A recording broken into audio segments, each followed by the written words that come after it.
मोदी जी की सरकार पूंजीपतियों की पतिव्रता पत्नी हो गई है।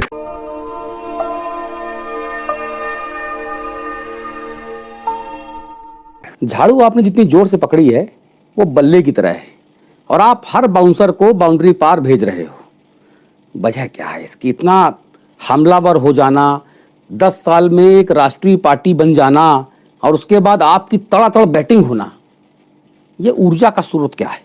देखिए, ऐसा है कि जब हम लोगों ने अपने राजनीतिक दल की शुरुआत की, उस वक्त कांग्रेस हो बीजेपी हो, दोनों पार्टियां मजाक उड़ाती थीं कि ये हवा में उड़ जाएंगे, कहीं दिखेंगे नहीं। पहले चुनाव में हम दिल्ली में सरकार बनाए 2013 में 28 सीटें आई। फिर 2015 में कहा कि अब तो ये बिल्कुल खत्म हो गए, 14 का चुनाव हम लोग बुरी तरीके से हारे थे। फिर हम 67 सीटें लेके आए। फिर 2020 में गली गली में पर्चे बांटा गृह मंत्री जी ने और प्रधानमंत्री जी ने, पूरा रैली सभाएं सबकी पूरी जोर ताकत लगा दी। फिर 62 सीटें हमारी आई। हम पंजाब गए, पंजाब में प्रचंड बहुमत से जीते। हम गोवा में गए, सुदूर राज्य में, वहां भी हमारी 6.5% वोट और 2 सीटें आई। गुजरात जैसे राज्य में जो बीजेपी की प्रयोगशाला कही जाती है, वहां पे हमको 41 लाख वोट मिला, 5 सीटें आई। तो देश की जनता का विश्वास आम आदमी पार्टी पे जम रहा है। बड़ी बात यह है, कोई हमारा चेहरा देख के हमको वोट नहीं दे रहे हैं, अरविंद केजरीवाल का काम देख के वोट दे रहे हैं। केजरीवाल जी का काम क्या है? शिक्षा पे, स्वास्थ्य पे, बिजली पे, पानी पे, हर चीज को मुफ्त लोगों को रोजमर्रा की जिंदगी की इस्तेमाल की चीजें, उनकी जिंदगी की जो मूलभूत आवश्यकताएं हैं वो निःशुल्क देकर भी मुनाफे का बजट देने वाला जो एक मॉडल है, मुझे लगता है कि इसको लोग सराह रहे हैं, इसको एक्सेप्ट कर रहे हैं और इसकी लोकप्रियता धीरे धीरे देश के अलग अलग हिस्सों में बढ़ रही है। तो मुझे लगता है ये हमारी ऊर्जा का सबसे बड़ा कारण है कि हम वोट लेके सोते नहीं, बल्कि जनता से किए गए वादों को पूरा करते हैं। भगवंत मान जी ने 1 जुलाई से पूरे पंजाब में 300 यूनिट बिजली फ्री कर दी। अब 63 लाख परिवारों का अगर जीरो बिजली का बिल आ रहा है, वहां पे मोहल्ला क्लिनिक बन गया, 25,000 से ज्यादा लोगों को नौकरियां दी जा रही हैं। तो लोगों का विश्वास जम रहा है। ड्रग्स के ऊपर कार्रवाई हो रही है, गैंगस्टर्स पे कार्रवाई हो रही है, इनकाउंटर्स हो रहे हैं, माइनिंग पे तो मुझे लगता है कि जो आम आदमी पार्टी जिन वादों को करके जनता के बीच में आती है और वोट लेती है, उस पर खरे उतर रहे हैं हम लोग। और यही कारण है कि 10 वर्षों में आम आदमी पार्टी देश की सबसे तेजी से बढ़ने वाली पार्टी है और अरविंद केजरीवाल जी के नेतृत्व में हम लोगों ने राष्ट्रीय पार्टी बनने का सफर तय किया। बड़ी चुनौती है राष्ट्रीय पार्टी के तौर पे, क्योंकि आपसे पहले केवल 7 दल ऐसे थे जो राष्ट्रीय पार्टी के तौर पे जाने जाते थे। उसमें भी भारतीय जनता पार्टी और कांग्रेस के अलावा आम आदमी पार्टी का ही नंबर आता है। बाकी चाहे एनसीपी हो, सीपीआई हो, सीपीआईएम हो, बहुजन समाज पार्टी हो, अटरम सटरम जो भी पार्टियां हैं, वो कहीं है नहीं। देखिए, अगर आप आज की तारीख में बात करेंगे तो 2 राज्यों में सरकार चलाने वाली पार्टी कांग्रेस बीजेपी को अगर आप छोड़ दें तो आम आदमी पार्टी है।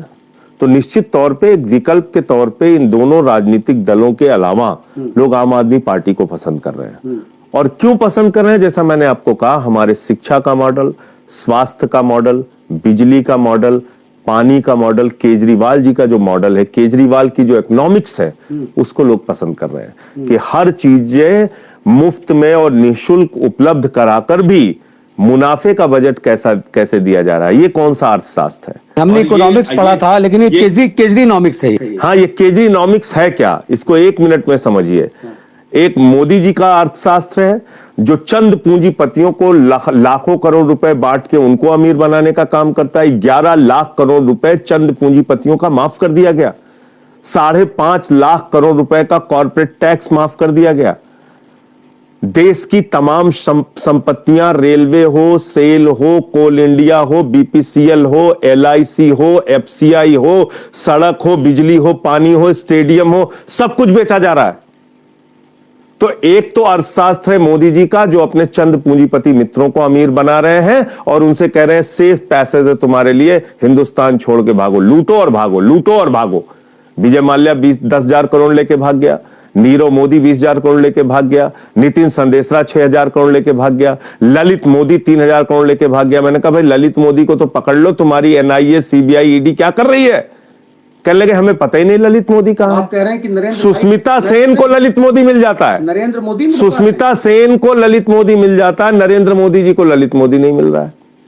आप बताइए क्या इसको समझेंगे आप? पर्सनल मामला भाई। नहीं पर्सनल नहीं, मैं कह रहा हूं इसको आप क्या समझेंगे बताइए आप। सुष्मिता सेन जी से ही हमारी सीबीआई पूछ लेती कि हमारी मदद कीजिए, हमारी ईडी पूछ लेती सुष्मिता सेन जी हमारी मदद कीजिए, ललित मोदी को हम लोग नहीं पकड़। मोदी जी थोड़ा भगा दिए इन सब लोगों को। अच्छा नहीं भगा दिए तो आप बताइए कैसे खुलेआम बाहर घूम के चिढ़ा रहे हैं आपको, कैसे चिढ़ा रहे हैं?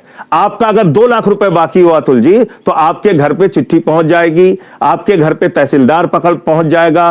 किसी स्टूडेंट का अगर स्टूडेंट्स लोन लिया है, उसने अपनी पढ़ाई के लिए 5 लाख रुपए बाकी है, तो उसका कॉलर पकड़ के हवालात में बंद कर देंगे, उसके मां बाप को भी बिठा लेंगे कि तुम तो कर्जदार हो। अभी पार्लियामेंट में सवाल पूछा गया कि भाई जिन लोगों का 11 लाख करोड़ रुपए तुमने माफ किया है उनका कम से कम नाम तो बता दो। सरकार कहती है हम नाम नहीं बताएंगे। तो मोदी जी की सरकार पूंजीपतियों की पतिव्रता पत्नी हो गई है। जैसे हमारी भारतीय परंपरा में पतियों का नाम नहीं लेते, उसी तरीके से अपने पूंजीपति मित्रों का नाम मोदी जी की सरकार नहीं ले रही। यह है मोदी जी का अर्थशास्त्र। अब आ जाइए केजरीवाल का अर्थशास्त्र क्या है।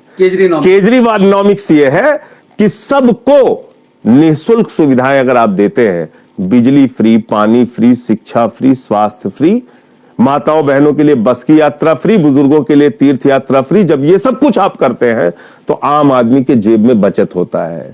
चंद पूंजीपतियों के पास बचत नहीं होती, चंद पूंजीपतियों के पास काला धन इकट्ठा नहीं होता, आम आदमी के जेब में बचत होती है। और जब आम आदमी के जेब में बचत होती है तो वो काला धन के रूप में अपने बक्से में बंद नहीं करता, उसको बाजार की अर्थव्यवस्था में उसको खर्च करता है। इसलिए दिल्ली में मुनाफे का बजट है, दिल्ली का महंगाई का दर पूरे देश में, और ये मैं नहीं कह रहा हूं, केंद्र सरकार का आंकड़ा है, दिल्ली का महंगाई का दर पूरे देश में सबसे कम है। यह है केजरीनॉमिक्स। ठीक है, तो ये बुनियादी फर्क है।